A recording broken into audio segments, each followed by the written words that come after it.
আসসালামু আলাইকুম। এটা হচ্ছে আজাদ বাজারের পূর্ব দিকে মাইনুদ্দিন সমাজের ভিতরে নাবিজ বিন আবদুল্লাহ প্রাথমিক বিদ্যালয়। তো এখানে ছোট ছোট বাচ্চা ফলাফল পড়ালেখা করতে আসে।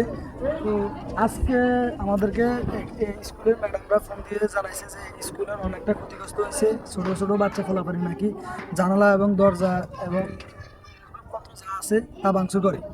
তো আমরা উপস্থিত ক্ষেত্রে আসি, দেখি অনেকগুলা চেয়ার এবং জানালা দরজা ভাঙচুর করা হয়েছে এবং অনেকগুলা তালাও ভাঙা হয়েছে।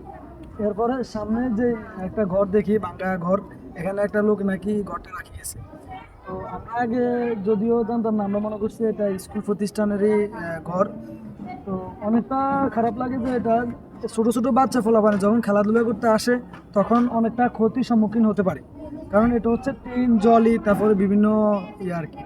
তো আমি অনুরোধ করবো এটা যে আমাদের এলাকার প্রতিষ্ঠান, আমরা আমাদের এলাকার মানুষে এটাকে রক্ষা করতে হবে। তো সেক্ষেত্রে সবার কাছে আমার বিনীত অনুরোধ যে এই স্কুলটার দিকে একটু খেয়াল রাখিয়েন। কেউ যদি এটাকে একটু ক্ষতিগ্রস্ত করতে চায় অন্তত ওই জায়গার মধ্যে প্রতিহত করবেন।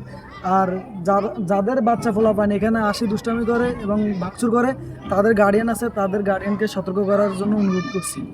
আর যারা এই ঘরটা রাখছেন অবশ্যই এই ঘরটা এখান থেকে সরানোর জন্য অনুরোধ করছি। ধন্যবাদ সবাইকে।